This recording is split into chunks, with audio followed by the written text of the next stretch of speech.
Hello everyone, very good evening. I hope you all are good, doing well. So, how is everyone?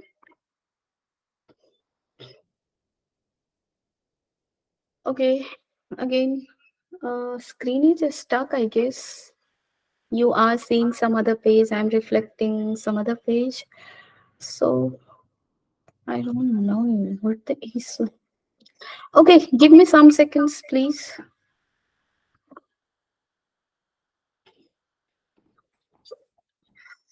Okay.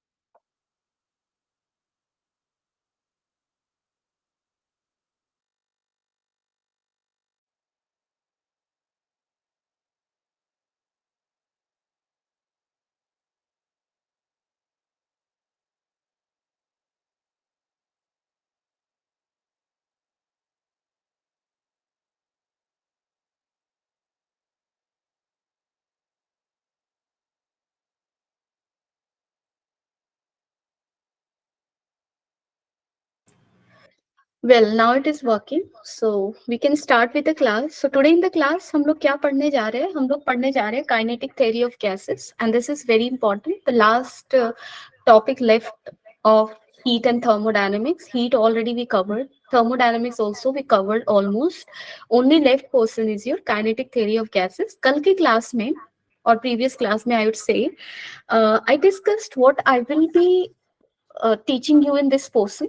Okay, so हम क्या पढ़ने वाले हैं यहाँ पे? अगर मैं इसको फिर से रिकैप करवाऊं तो हम ये पढ़ेंगे, जैसे हमने अब तक क्या पढ़ा कि अगर कोई कंटेनर है, इसके अंदर तुम्हारा गैसियस सिस्टम रखा हुआ है. ओके, एक second, just give me some time.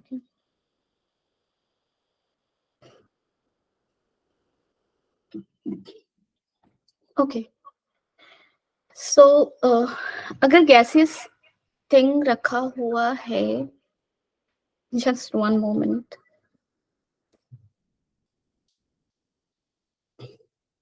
सो एक्चुअली तुम लोगों को एक चीज ध्यान में रखना होगा, जब भी मेरा स्क्रीन स्टक करेगा प्लीज लेट मी नो, क्योंकि मैंने सेकंड अकाउंट से जो मैंने लॉगिन किया था उसको बंद कर दिया है. Reason being why I like why I logged out, the reason is कि वहां पे वॉल्यूम बिल्कुल जीरो तक नहीं हो पाता, सो एक बैकग्राउंड नॉइज बनता है. Then that is why I logged out of that account. But please, that's my request with you all कि अगर मैं लिख रही हूँ and if it is not reflecting on the screen, let me know, otherwise मुझे बार बार check करना पड़ेगा. ओके, तो आप लोग बता देना. Now what is happening here, यहाँ पे गैसेस पार्टिकल्स हैं. एंड अभी तक हमने क्या पढ़ा? हमने ये पढ़ा कि अगर किसी भी कंटेनर में गैस रखा हुआ है तो उस गैस का ओवरऑल एक प्रेशर होगा, वो एक प्रेशर एक्सर्ट कर रहा होगा वॉल पे, यानी कि इन शॉर्ट उसका एक प्रेशर होगा, उसका एक टेम्परेचर होगा, उसका एक वॉल्यूम होगा, है ना. ओवरऑल हमने कंटेनर की बात करी कि कंटेनर के अंदर जो गैस है वो कितना प्रेशर एक्सर्ट कर रहा है, कितना उसका टेम्परेचर है, वो वॉल्यूम कितना ऑक्यूपाई कर रहा है. Then so we were talking about whole atoms or whole molecules of gases taken together. Then लेकिन जो तुम्हारा काइनेटिक थ्योरी ऑफ गैसेस जो टॉपिक है, वहां पे हम गैस के इंडिविजुअल एटम की स्टडी करेंगे. ठीक है, यानी कि हम एक एटम को पिक करेंगे, हम ये डिस्कस करेंगे कि इस एटम या मॉलिक्यूल की वेलोसिटी क्या होगी, इसका एनर्जी क्या होगा पर्सनल एक एटम का, ये डिस्कस करेंगे. और ये एक एटम कैसे प्रेशर पी एक्सर्ट कर रहा है, और अगर कर रहा है तो उसका वैल्यू क्या है, that we will read. Okay, so now let's start with the thing. So सबसे पहले हमने काइनेटिक थ्योरी ऑफ गैसेस में just everyone has left, so I need to wait, I guess.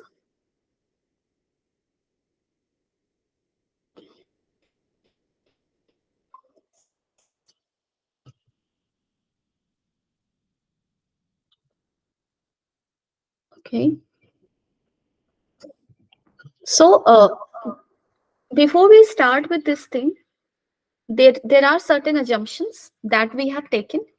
So previous class में भी हमने लिया था कि जब हम लोग किसी भी कंटेनर में रखे हुए गैस को एटॉमिक लेवल पर स्टडी करेंगे, मॉलिक्यूलर लेवल पे स्टडी करेंगे, तब हम लोग कुछ अजम्पशंस लेंगे, तभी हम स्टडी कर पाएंगे, otherwise it will be very much difficult to read it.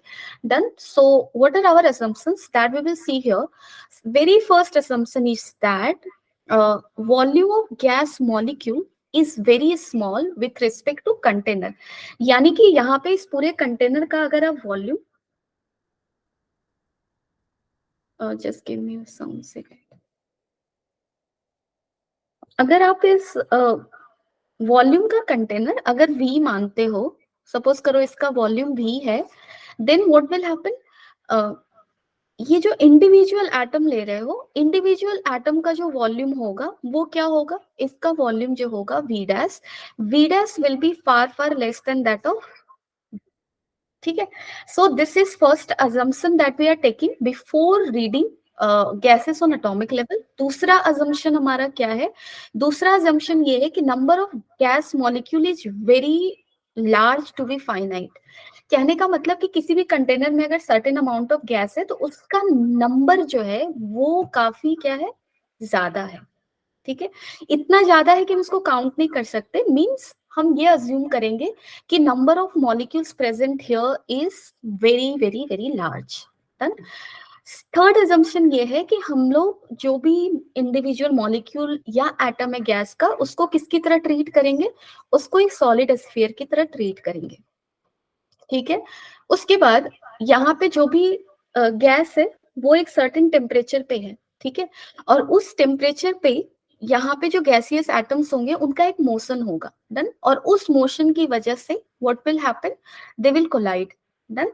And collision हमेशा ही हम लोग क्या अज्यूम करके चलेंगे, इलास्टिक है. डन. ऐसा जरूरी नहीं कि कोलिजन इलास्टिक हो रहा है, लेकिन हमें गैसियस एटम को मॉलिक्यूलर लेवल पे पढ़ना है, इसलिए हम पढ़ाई को, उस स्टडी को इजी करने के लिए we are making some assumptions, and one out of that is collision जो हो रहा है उसको क्या मानेंगे, इलास्टिक मानेंगे. और final one which I have not listed here but I will tell one more assumption that we will Newton's law will get applied to it. ठीक है. So Newton's law will get applied. यहाँ पे हम लोग क्या लगाएंगे, Newton's law को लगाएंगे पढ़ने के लिए. यानी कि काइनेटिक थ्योरी ऑफ गैसेस के अंदर हम क्या पढ़ने जा रहे हैं, हम गैसेस को एटॉमिक लेवल पर पढ़ने जा रहे हैं. एक एटम या एक मॉलिक्यूल को पिक करेंगे और देखेंगे कि उसके पास अगर वेलोसिटी v है तो उसके पास मोमेंटम क्या है, उस मोमेंटम की वजह से वो प्रेशर कितना एक्सर्ट कर रहा है. Done. And all sorts of thing making, sorry, taking all these assumptions in our mind. Sorry, taking all these assumptions and keeping all these things in our mind. Okay. So अभी देखो मैंने एक container लिया, ये cubicle container है. Done. इसमें बहुत सारे गैसेस हैं. बहुत सारे कहने का मतलब कि इसमें एक कोई गैस है जिसके बहुत सारे एटम्स हैं इसके अंदर, या मॉलिक्यूल्स, व्हाटएवर, मैं एटम बुलाऊंगी अभी. सपोज कर लो मैंने हीलियम गैस इसके अंदर डाला है. सो बहुत सारे हीलियम के एटम्स होंगे इनसाइड. डन. सो चलो मैं एक गैस को पिक करती हूँ. तो इसको मैंने पिक किया, जो रेड वन है वो एक हीलियम एटम है, इसको मैंने पिक किया. अब देखो ये जो गैस है वो एक क्यूबिकल कंटेनर में रखा हुआ है. तो यहाँ पे जो एटम होगा वो कैसे मूव कर रहा होगा, उसका जो वेलोसिटी होगा, ये जो एटम है उसका एक सर्टेन वेलोसिटी v होगा, और उसकी वेलोसिटी की कंपोनेंट x डायरेक्शन में हो सकती है. चलो मैं इसको x डायरेक्शन मानती हूँ, और इसको क्या मान लेती हूँ, इसको मान लेती हूँ y डायरेक्शन, और इसको क्या मान लेते हैं, जेड डायरेक्शन मान लेते हैं. ठीक है. या फिर इसको y मान लो और इसको मान लो जेड, व्हाटएवर. ठीक है. सो यहाँ पे जो गैस मॉलिक्यूल है, एटम है, उसका क्या होगा, वेलोसिटी क्या होगा, रैंडम होगा, टेम्परेचर पे है, सर्टेन रूम टेम्परेचर पे है. सो वो रैंडमली मूव कर रहा होगा. तो कोई भी एक एटम जो हमने पिक किया है उसकी वेलोसिटी की 3 कंपोनेंट हो सकती है. यानी कि अगर उसका वेलोसिटी v है तो v 3 कंपोनेंट का सम होगा, vx cap plus vy plus vz. Done. इन 3 वेलोसिटीज को मिलकर इसका वेलोसिटी v बनेगा. डन. समझ रहे हो what I am trying to say. So this will happen here. Now suppose कर लो ये जो मॉलिक्यूल, जो सॉरी एटम जो हमने यहाँ पे लिया है उसके एक्स डायरेक्शन के मोशन को अभी हम रीड कर रहे हैं, ठीक, सिंपल करते हैं, एक्स डायरेक्शन के मोशन को रीड करते हैं। सो इसका एक्स डायरेक्शन में मोमेंटम कितना है, इसका एक्स डायरेक्शन में अगर मैं मोमेंटम लिखूं, इनिशियल मोमेंटम इन एक्स डायरेक्शन की मैं बात कर रही हूँ, डन। सो कितना मोमेंटम होगा इनिशियल, अगर इसका मास तुम m मान लो, डन। सो इसकी इनिशियल मोमेंटम क्या होगी, mvx, done. X direction we are talking about. And ये जो m मास का जो गैस है वो ऐसे एक्स डायरेक्शन में जाएगा और इस वाले वॉल से वो क्या करेगा, कोलाइड करेगा। कोलिजन को क्या लेना है, इलास्टिक, वो वहां से वॉल है, वॉल से कोलाइड करेगा तो क्या होगा, वापस रिट्रेस करेगा, यानी कि फाइनल मोमेंटम उसकी क्या होगी, माइनस mvx, है ना, सिंपल कोलिजन। क्योंकि अगर तुम बॉल को वॉल पे फेंकते हो तो क्या होता है, v वेलोसिटी से अगर स्ट्राइक किया था तो माइनस v वेलोसिटी से वो क्या आ जाएगा, अब हमारी तरफ आ जाएगा वापस। Same thing is happening here. So final momentum is this. Now change in momentum if I talk about, change in momentum if I talk about, so this is minus 2mvx, है ना, क्योंकि this is in I cap direction and this is in minus I cap. इस minus sign को यहाँ ले जाओगे तो minus आई cap direction में है, and change in momentum is minus 2mvx I cap direction. Done. If you talk about the magnitude of change in momentum here, why we are doing this, it will get clear. So if you talk about magnitude of change in momentum, सबको दिख रहा है जो मैं लिख रही हूँ screen पे, पता नहीं आजकल ये प्रॉब्लम हो रहा है इसलिए मैं बार बार पूछ रही हूँ। ओके मुझे चेक करना पड़ेगा अगर तुम लोग नहीं बताओगे तो।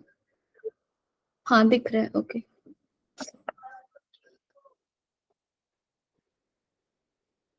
या इट्स देयर, राइट। ठीक है चलो मुझे बताते रहना। मोमेंटम का वैल्यू कितना होगा, चेंज इन मोमेंटम का 2mvx, so this is the value. Now तुम ये खुद सोचो, हमने पढ़ा है मैकेनिक्स में और हमने अजम्पशन भी लिया है कि यहाँ पे न्यूटन्स लॉ अप्लाई होगा। सो मैकेनिक्स में हमने क्या पढ़ा है, okay Aditya, thank you everyone so much. So हमने पढ़ा है कि फोर्स क्या होता है, फोर्स होता है rate of change of momentum, ये होता है फोर्स।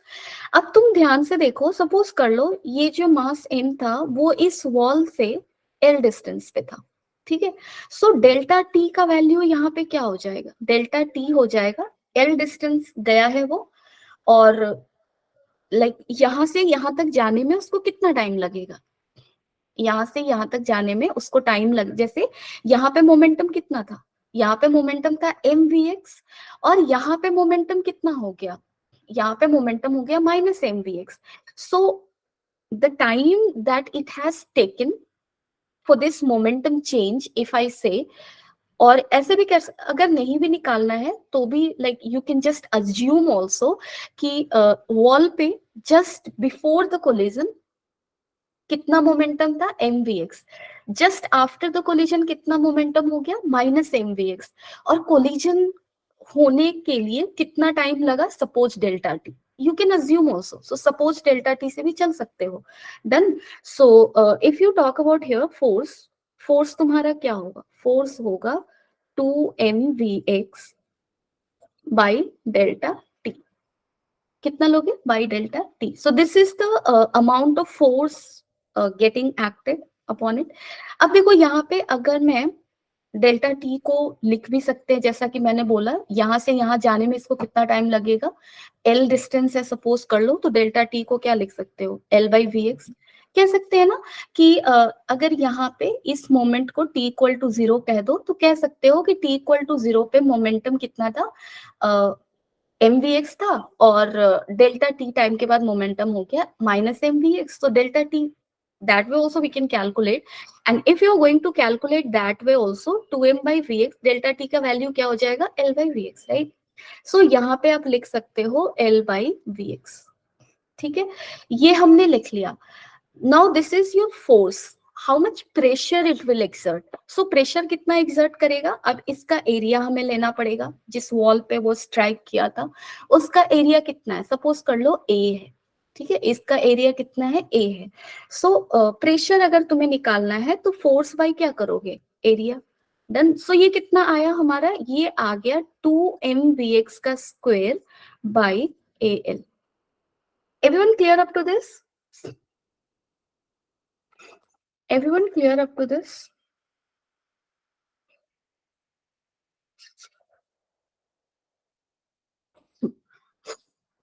सबको क्लियर है?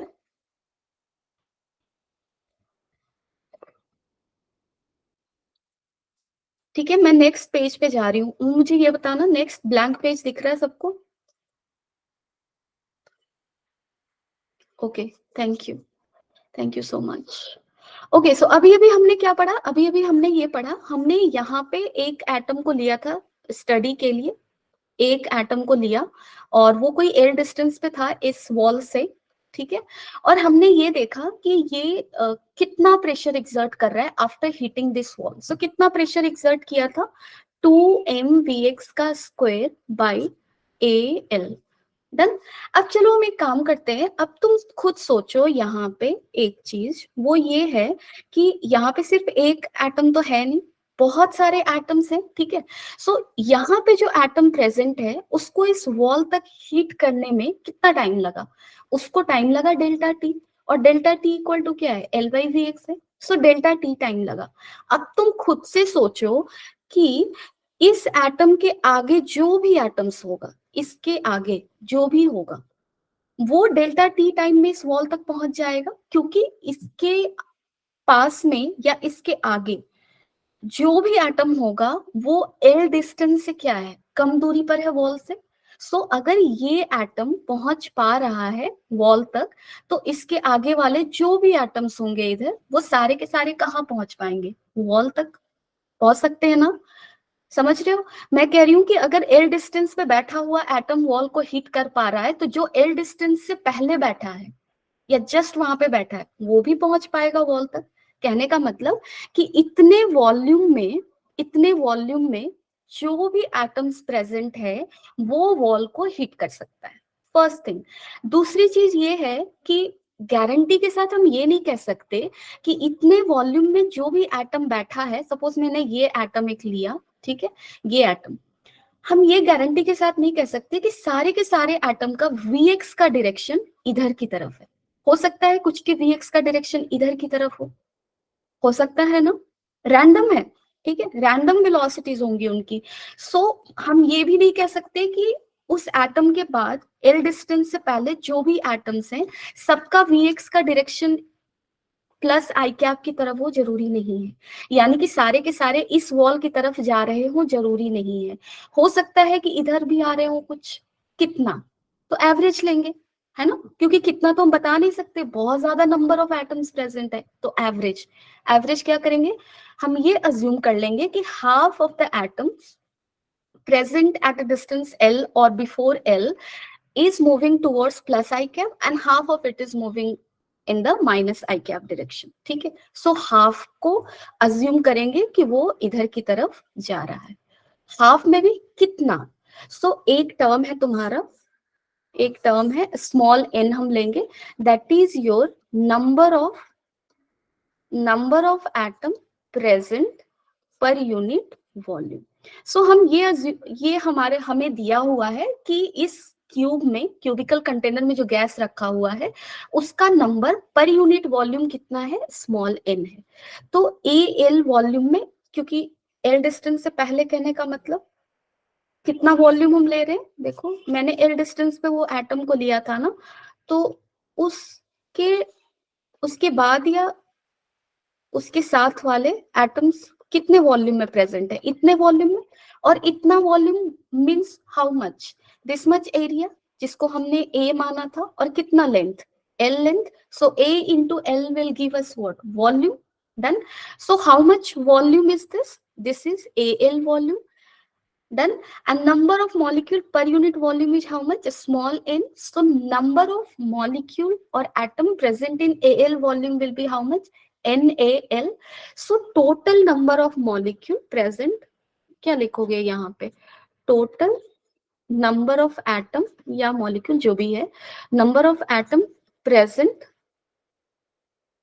पूरे कंटेनर की मैं बात नहीं कर रही, जिस एटम को हमने स्टडी किया है उसके पास या उसके इन फ्रंट वालों की बात हो रही है। So total number of atom present in concern volume में लिख देती हूँ,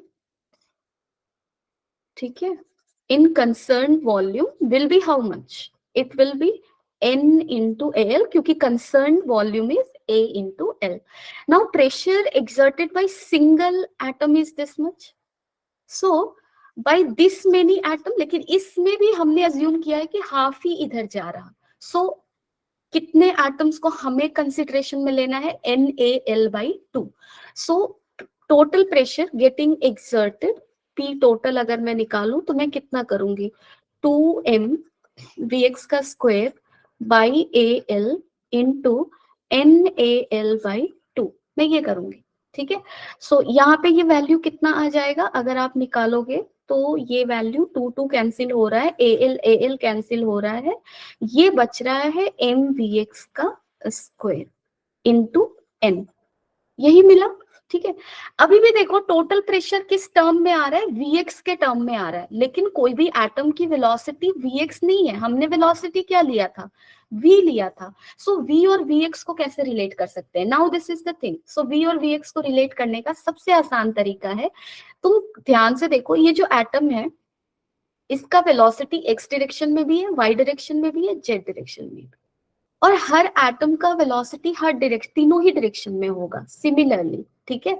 और यहाँ पे सिंस चीजें काफी रैंडमली मूव कर रही है और बहुत ज्यादा नंबर ऑफ मॉलिक्यूल है, हम लोग अगेन अजम्पशन कर सकते हैं, और वो अजम्पशन ये है कि हम लोग यहाँ पे अज्यूम कर सकते हैं Vx cap Vx equal to Vy equal to Vz, ये अज्यूम कर सकते हैं।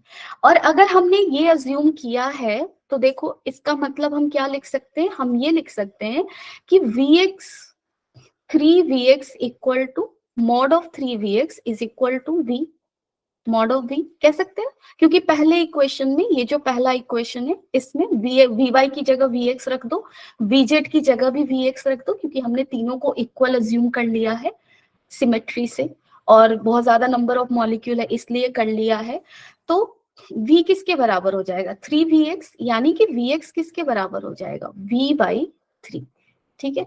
सो यहाँ पे हम लोग क्या लिख सकते हैं, हम लोग लिख सकते हैं Vx स्क्वायर को क्या लिखेंगे, यहाँ पे देखो, सॉरी अगेन मैंने यहाँ पे फॉर्मूला, अगर इसको बैठाओगे जैसे वेक्टोरियली लिखना है ना, तो v को ऐसे लिखा हमने, अगर ऐड करोगे तो क्या होगा, सॉरी वेक्टोरियली जाना पड़ेगा, ठीक है। सो वेक्टर एडिशन अगर करोगे, अगर तुम लोगों को याद होगा, एक वेक्टर a है, ax है, ay है, az है, उसका कंपोनेंट, तो a का स्क्वायर किसके बराबर होता है, ये मैंने गलत लिखा है यहाँ पे एक्चुअली,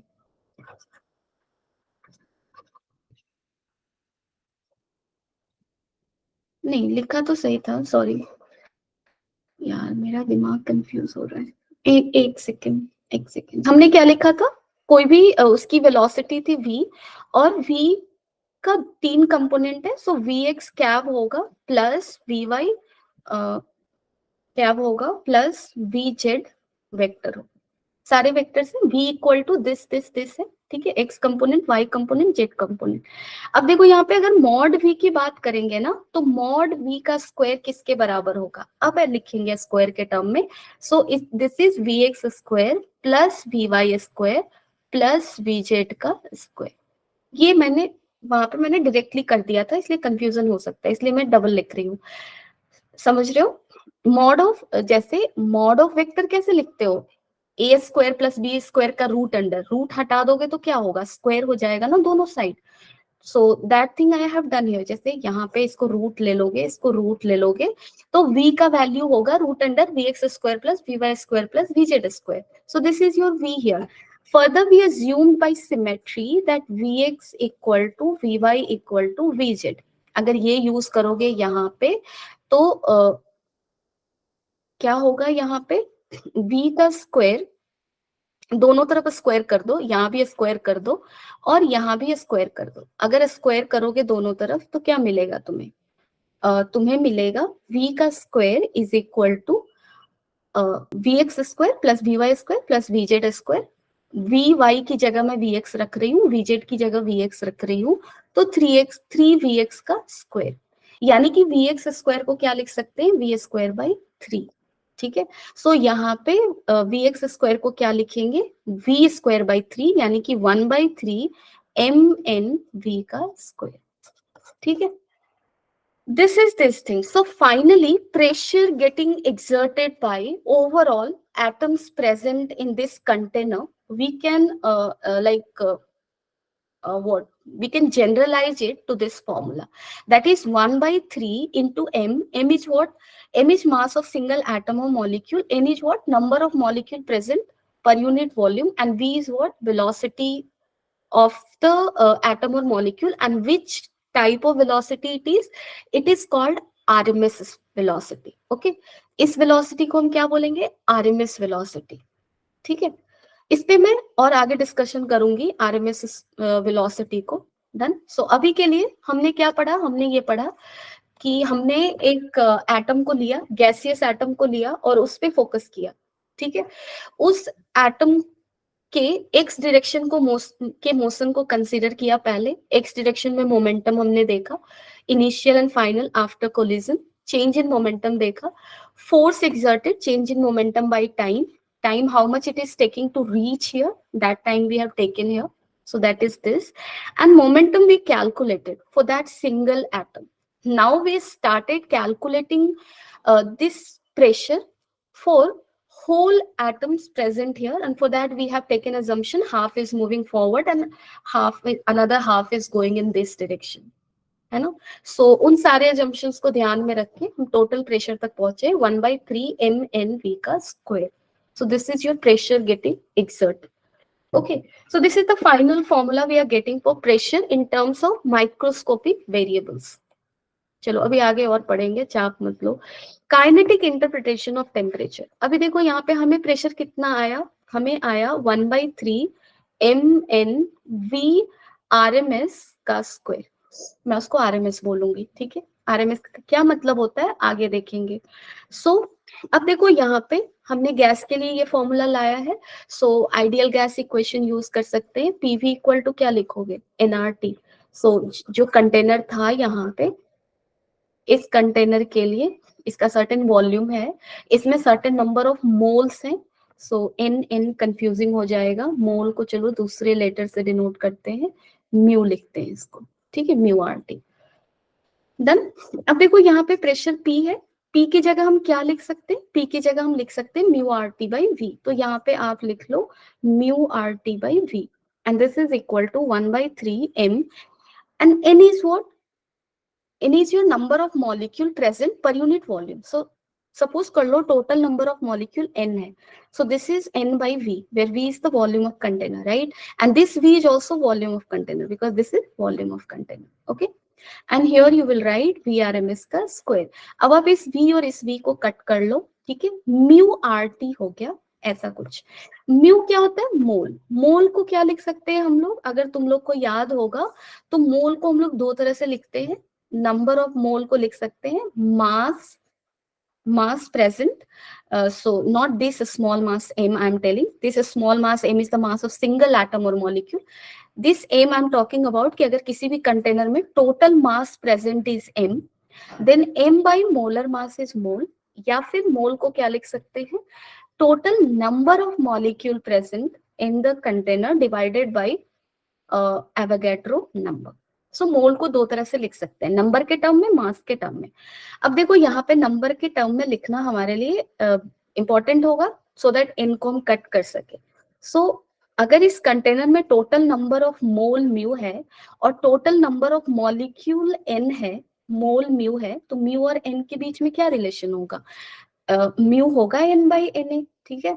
सो यहाँ पे मैंने रख दिया n by Na RT. This is equal to what, 1/3 mv RMS का स्क्वायर इंटू n था यहाँ पे. n अब देखो कैंसिल हो जाएगा, and this is your Avogadro number. अब देखो यहाँ से बहुत इंपॉर्टेंट चीज आता है, R हमारा क्या है, R है गैस कांस्टेंट. और यहाँ पे एक इंपॉर्टेंट चीज ये है कि R by Avogadro number K के बराबर होता है, और K हमारा क्या है, बोल्ट्जमैन कांस्टेंट, ठीक है, जिसका वैल्यू 6.63 समथिंग इंटू 10⁻³ समथिंग होता है, ठीक है. So that is your this K is what, this is Boltzmann constant. Okay, so this is a very important thing. R by N A को क्या लिखते हैं, के। सो यहाँ पे आर बाई एन ए को मैं के लिखूंगी, और के टी को मैं क्या लिखूंगी, के टी को लिखूंगी 1/3 m V R M S का स्क्वायर। अब देखो एक इंपॉर्टेंट चीज हम करते हैं, वो इंपॉर्टेंट चीज ये है यहाँ पे कि आप एक काम करो, 2 से इसको डिवाइड, यहाँ पे मल्टीप्लाई कर दो, तो इधर भी करना होगा, सॉरी इधर ना करके 2 से मल्टीप्लाई किया है, 2 से डिवाइड कर दो, ठीक है। केटी इधर केटी ही रहने दो, यानी कि एलएचएस में कोई चेंज नहीं करना है, आरएचएस को 2 से डिवाइड करो, 2 से मल्टीप्लाई करो। So what thing we are getting KT equal to 2/3 into half M V R M S का स्क्वायर, ठीक है। अब तुम यहाँ पे ध्यान से देखो, ये जो half M V R M S का स्क्वायर है, ये क्या है, एम क्या है तुम्हारा, एक सिंगल एटम का मास है, वी क्या है, उसका सिंगल एटम का velocity, half M V square क्या होगा, उस सिंगल एटम का energy. So energy of single atom, ठीक है, energy of single atom is equal to how much, 3/2 K T. समझ रहे हो? So this is the kinetic interpretation of temperature. हमने पहले भी पढ़ा था, हमने पहले क्या पढ़ा था, हमने पढ़ा था, मैं बार बार बोल रही थी कि जो गैस होता है उसका इंटरनल एनर्जी सिर्फ टेम्परेचर पे डिपेंड करता है। यहाँ पे देखो, एक एटम की जो एनर्जी आई है वो सिर्फ किस पे डिपेंड कर रहा है, टेम्परेचर पे, क्योंकि के तो कांस्टेंट है, that is a Boltzmann constant. So energy of single molecule कितना हो गया, सिंगल मॉलिक्यूल कितना हुआ, 3/2 के टी। अगर तुम्हें 1 मोल की एनर्जी निकालनी है, एनर्जी ऑफ 1 मोल, तो एक एटम की एनर्जी है 3/2 के टी, 1 मोल का मतलब Avogadro number of atom, so N A into 3/2 K T, और के इंटू एन ए किसके बराबर होगा, आर। सो 1 मोल की एनर्जी कितनी होगी, 3/2 R T. This is interesting, right? Done. So एक एटम या मॉलिक्यूल की एनर्जी टी टेम्परेचर पे 3/2 के टी, 1 मोल एटम या मॉलिक्यूल की एनर्जी कितनी होगी for gaseous system, 3/2 R T. This is the kinetic interpretation of temperature. ये कहाँ से आया, ये प्रेशर वाले फॉर्मूला से आया, प्रेशर जो हमारा आया था, ठीक है। सो दिस इज दिस, समझ रहे हो? तो हमें क्या क्या रिजल्ट मिला यहाँ पे, सबसे इंपॉर्टेंट चीज जो मिला, काइनेटिक एनर्जी मिला, कितना, 3/2 के टी। और ये के जब है तो सिंगल एटम का है एनर्जी। चलो मैं फिर से इसको ब्रेक करती हूँ, half M V R M S का स्क्वायर, इसको क्या लिखोगे, 3/2 के टी। अब देखो वी आर एम एस का वैल्यू देखते हैं कितना आ रहा है। सो 2 तो कैंसिल हो जाएगा, वी आर एम एस का स्क्वायर कितना है, 3 के टी/m, है ना। So V R M S को क्या लिख सकते हैं, वी आर एम एस हो गया, फॉर्मूला इसका हो गया 3 के टी/m हुआ। आरएमएस का लिटरल मीनिंग हम समझेंगे अभी आगे, लेकिन उससे पहले फॉर्मूले पे भी देखते हैं ध्यान से। और इसको क्या कर सकते हैं, और इसका क्या फॉर्मूला लिख सकते हैं, के को ब्रेक कर सकते हैं ना, यहाँ पे के को हम क्या लिख सकते हैं, R divided by N A, and here it is M into T. अब देखो, this is Avogadro number and this is mass of single atom. So m into N क्या हो जाएगा, mass of Avogadro number of molecule और atom, यानी कि mass of 1 mole, यानी कि molar mass. So 3 RT/m will be also the formula where m is what, molar mass। Molar mass किसके बराबर हुआ यहाँ पे, ये हो गया m इंटू Na के बराबर, और m हमें पता है, m is mass of single molecule और single atom, whatever you say, ठीक है। So V R M S का फॉर्मूला 3 के टी/m या 3 RT/m।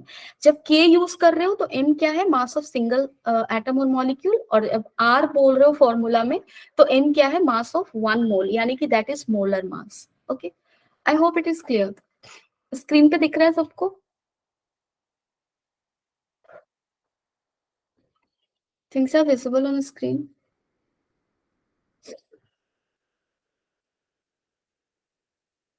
हाँ ना, या इट्स देयर। किसी को डाउट है, किसी को डाउट है?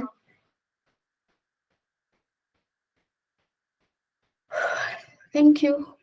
Now RMS speed, just now I have discuss. So RMS speed हमारा क्या क्या आया, formula 3RT/m, m is molar मास, और 3kT/m, m is mass of single atom और मॉलिक्यूल।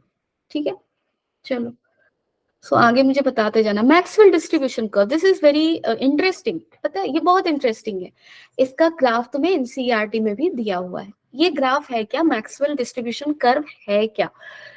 अगर कोई भी एक कंटेनर ले लो, इस कंटेनर के अंदर देखो नेचर कितना खूबसूरत है। इस कंटेनर के अंदर गैसेस है, सपोज कर लो, टेम्परेचर T है। तुम क्या एक्सपेक्ट कर रहे होगे, तुम ये एक्सपेक्ट कर रहे होगे कि इसके अंदर जो भी मॉलिक्यूल है उसकी वेलोसिटी जो होगी वो होगी 3RT/m, sorry m। So where T is the temperature of this container, right? यही एक्सपेक्ट कर रहे हो ना। लेकिन नेचर में ये देखा गया कि कोई भी गैसियस सिस्टम अगर टी टेम्परेचर पे रखा गया है, उसके अंदर के जो मॉलिक्यूल्स होंगे, तुम कोई भी एक रैंडम मॉलिक्यूल पिक कर लो इस कंटेनर से, कोई भी एक एटम को, जैसे एक कमरा है उसमें बहुत सारे लोग भरे हुए हैं, ऐसा सोचो, कोई भी एक आदमी को उठाओ और उसकी वेलोसिटी देखो, तो ये जरूरी नहीं कि उसकी वेलोसिटी 3RT/m होगा, रूट ओवर। ठीक है, this is a very interesting result. उन्हें ये पता चला कि कंटेनर के अंदर जो एटम्स और मॉलिक्यूल्स हैं उनकी वेलोसिटीज डिफरेंट डिफरेंट है। कुछ की वेलोसिटी आरएमएस वेलोसिटी जैसी है, कुछ की वेलोसिटी उससे कम है, ठीक है, ज्यादा है, ऐसा कुछ दिखा। तो उन्होंने क्या किया, एक ग्राफ बनाया, और वो ग्राफ क्या है, सबसे पहले वाई एक्सिस की तरफ उन्होंने नंबर ऑफ मॉलिक्यूल प्लॉट किए विथ वेलोसिटी v, और एक्स एक्सिस की तरफ उन्होंने वेलोसिटी का प्लॉटिंग किया। मीन्स उन्होंने डिफरेंट डिफरेंट वेलोसिटी ले लिया एक्स एक्सिस की तरफ, और वाई एक्सिस की तरफ उन नंबर्स को पुट किया, उन नंबर्स ऑफ मॉलिक्यूल को पुट किया जिसके पास वो सर्टेन वेलोसिटी है। जैसे अभी मैं ग्राफ बनाऊंगी तो क्लियर होगा, ऐसा कुछ ग्राफ उनका आया था। ठीक है, ऐसा। इस ग्राफ को अगर तुम ऐसे ही वाइल्डली अगर देखो तो क्या दिख रहा है कि अगर ये वेलोसिटी है तो इस वेलोसिटी के कितने मॉलिक्यूल हैं, इतने नंबर ऑफ मॉलिक्यूल है, यहाँ पे जो भी मार्किंग है। ठीक है, इस वेलोसिटी के कितने नंबर ऑफ मॉलिक्यूल हैं, इतने नंबर ऑफ मॉलिक्यूल है। और एक ऐसा वेलोसिटी है जिसकी ये वेलोसिटी जिसके लिए सबसे ज्यादा नंबर ऑफ मॉलिक्यूल है, दिख रहा है ना, यहाँ पे सबसे ज्यादा number of molecule. Done. Maxwell distribution curve में उन्होंने वेलोसिटी को एक्स एक्सिस की तरफ डाल दिया और number of molecule having that velocity को वाई एक्सिस की तरफ डाला। यहाँ पे उससे भी इंटरेस्टिंग चीज ये है, वो है तुम्हारा मैक्सवेलियन टेल। अगर आप इसको ध्यान से देखो, so this is your Maxwell tell.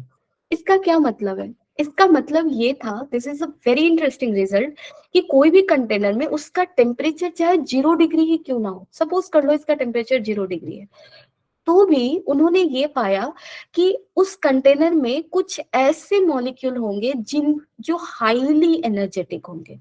यानी कि अगर तुम मैक्सवेलियन टेल की बात करो, इस रीजन की बात करो, इस रीजन में तुम्हें क्या दिख रहा है, इस रीजन में हमें ये दिख रहा कि वेलोसिटी ये है जो कि काफी लंबी वैल्यू है ना, वेलोसिटी ये है, और इस वेलोसिटी के कितने नंबर ऑफ मॉलिक्यूल्स हैं, काफी कम नंबर है, लेकिन है तो, है ना।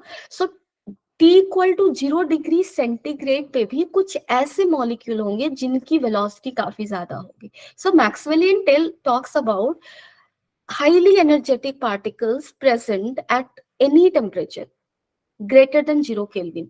0 केल्विन से ऊपर का कोई भी टेम्परेचर ले लो, उस टेम्परेचर पे उस कंटेनर में तुम्हें कुछ ऐसे मॉलिक्यूल मिल जाएंगे जो काफी ज्यादा एनर्जेटिक होंगे, and this is Maxwellian tail. Okay, so this is your graph.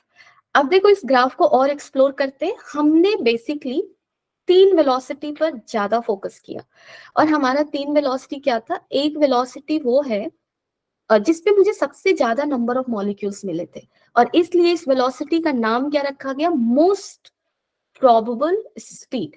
ठीक है, मोस्ट प्रोबेबल स्पीड को हमने क्या बोला, वीपी बोला। दिस इज, इसका वैल्यू क्या होगा वी विल सी। उसके बाद हमने एक और वेलोसिटी को मार्क किया, मोस्ट प्रोबेबल स्पीड कहने का मतलब कि अगर उस कंटेनर में तुम हाथ डालते हो और एक एटम को बाहर निकालते हो, तो प्रोबेबिलिटी मैक्सिमम ये है कि उस स्पीड, उस मॉलिक्यूल के पास स्पीड कितना होगा, वीपी के बराबर हो। सो that is why it's name is most probable speed. उसके बाद एवरेज स्पीड, मतलब एवरेज नंबर ऑफ मॉलिक्यूल के पास जो स्पीड है, मतलब ओवरऑल जो मॉलिक्यूल का जो एवरेज स्पीड है वो। And then this is root mean square speed, RMS speed जो हमने पढ़ा है। सो वी एवरेज, एवरेज तो जानते हो, ये भी हम डिटेल में पढ़ेंगे। और वी आरएमएस, आरएमएस का फॉर्मूला तो हमें पता है, ठीक है। सो अगर तुम फॉर्मूला पे जाओगे तो मोस्ट प्रोबेबल का फॉर्मूला होता है 2RT/m, ठीक है। और एवरेज का होता है 8RT/πm, ठीक है। और आरएमएस का हमें पता है 3RT/m। डन, ठीक है। आई होप कि फॉर्मूला मैंने गलत नहीं लिखा है, क्योंकि this is high chance I can do this. No, I am right.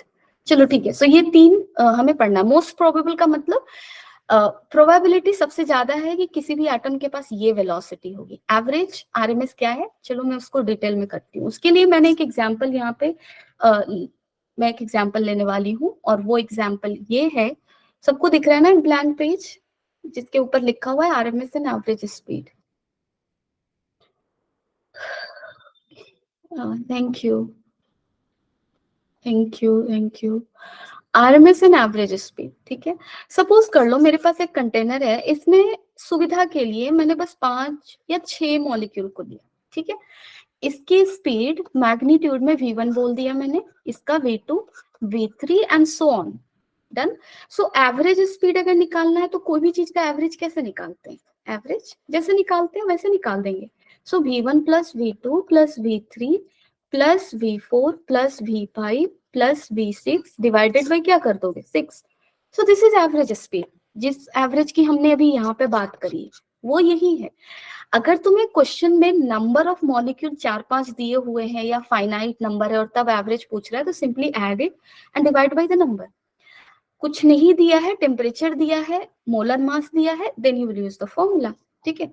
उसी तरह से आरएमएस में भी अगर फाइनाइट नंबर ऑफ मॉलिक्यूल दिया है, ठीक है, टेम्परेचर नहीं दिया, मोलर मास नहीं दिया, बट नंबर दिया है कि 6 नंबर ऑफ एटम्स है और उन 6 की इंडिविजुअल वेलोसिटी दी हुई है, तब आरएमएस कैसे निकालोगे? ठीक है।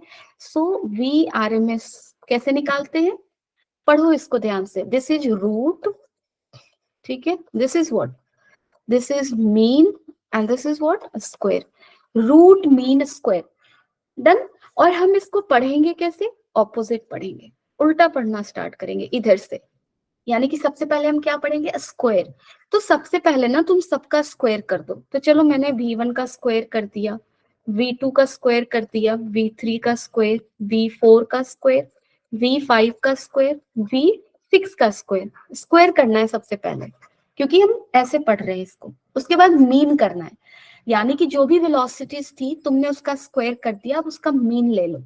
सो मीन लेने का मतलब एवरेज, स्क्वायर का एवरेज करना है, तो सबको ऐड कर दो और फिर जितने टर्म्स हैं उतने टर्म से डिवाइड कर दो, ठीक है। ये हो गया एवरेज। अब क्या कर लो? रूट। अब इस सबका रूट ले लो। तो this is V R M S, this is how we calculate it, ठीक है। ओवर है? किसी को डाउट है? अगर टेम्परेचर दिया हुआ है, use the formula. If individual velocities are given, use this technique, okay.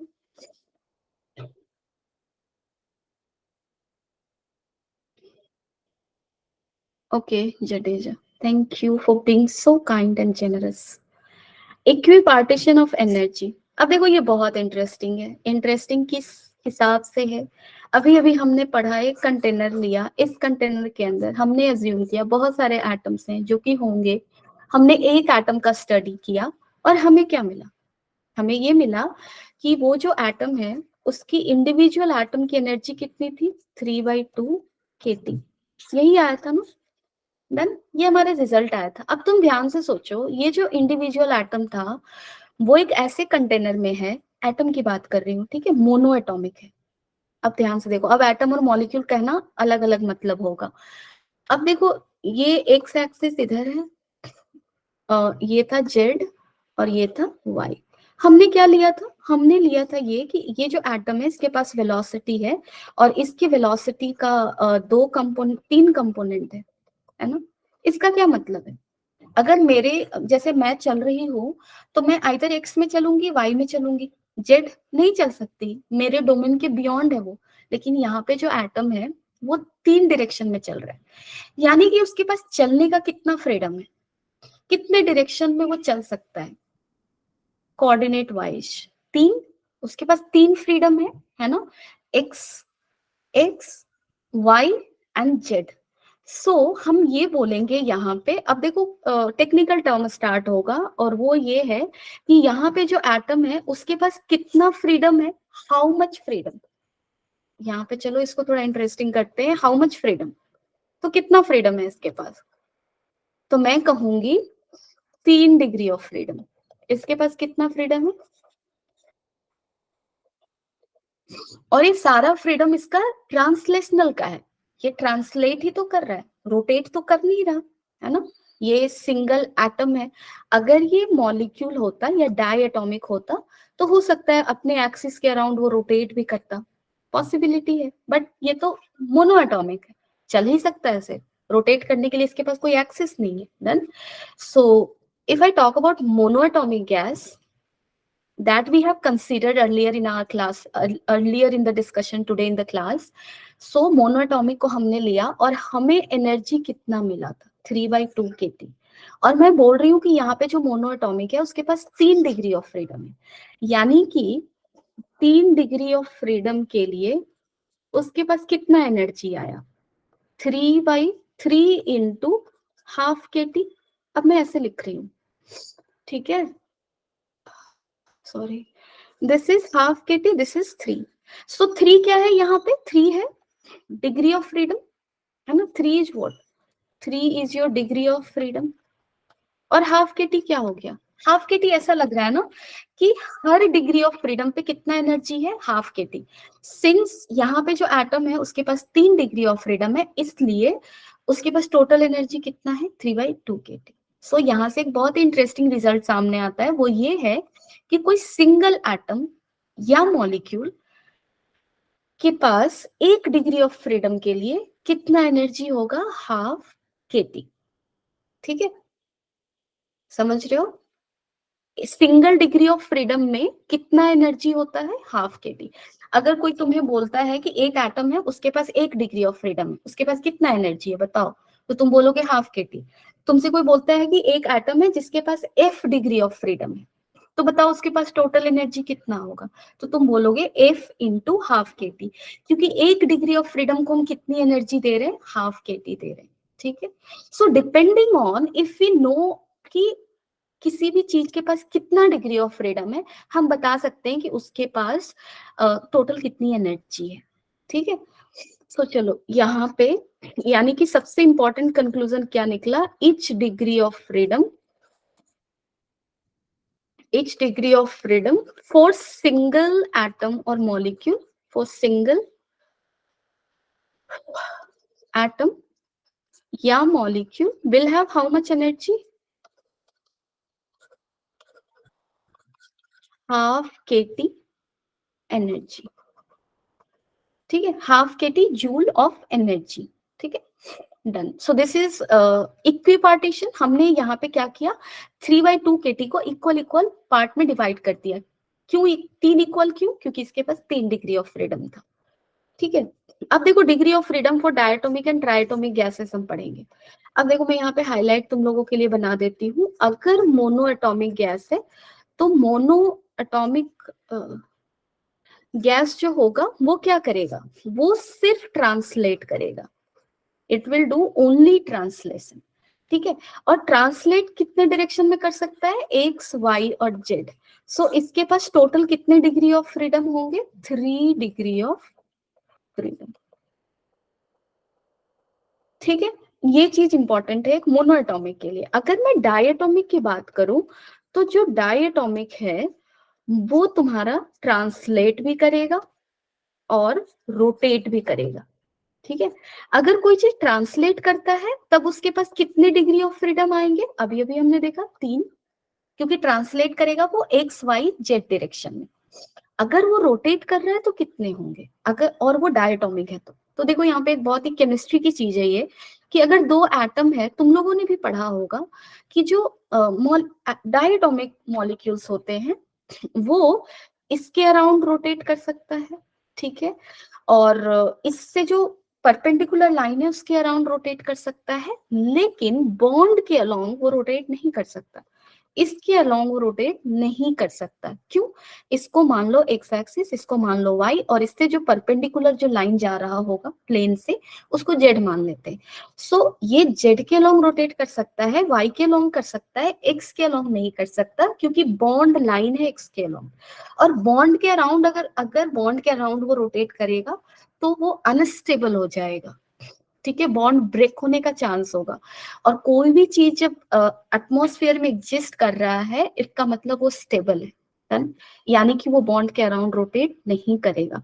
So rotation का यहाँ पे कितना डिग्री ऑफ फ्रीडम होगा? 2, along Z and Y, since along X bond line is present, ठीक है। So total degree of freedom for diatomic कितना होगा? 5। वही अगर तुम ट्राई एटॉमिक की बात करोगे ना, अगर ट्राइएटॉमिक की तुम बात करोगे तो ये तो ट्रांसलेट करेगा, ट्रांसलेशन का 3। अब यहाँ पे अगर तुम रोटेशन की बात कर रहे हो, सपोज कर लो मैंने वाटर का ही एग्जांपल ले लिया, सो वाटर कुछ ऐसा दिखता है ना।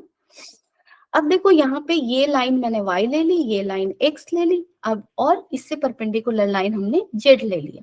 अब तुम देखो कोई भी बॉन्ड एक्स वाई जेड के अलोंग नहीं है ना।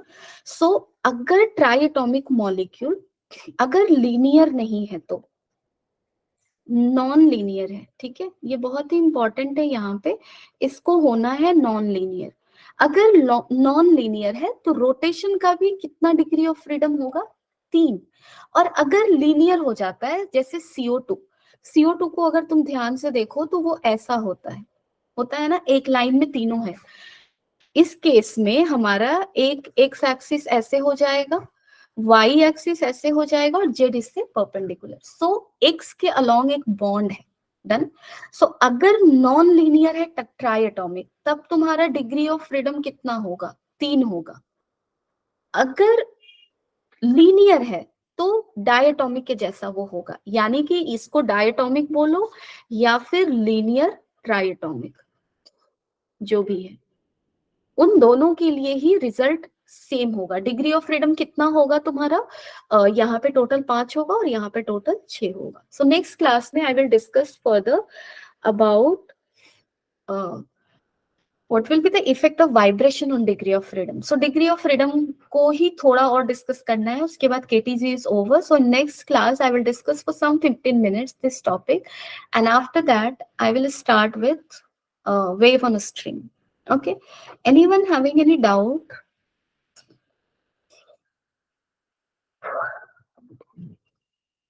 Okay, thank you everyone, and bye bye, take care, stay safe, stay healthy, stay happy, enjoy. Okay, bye bye.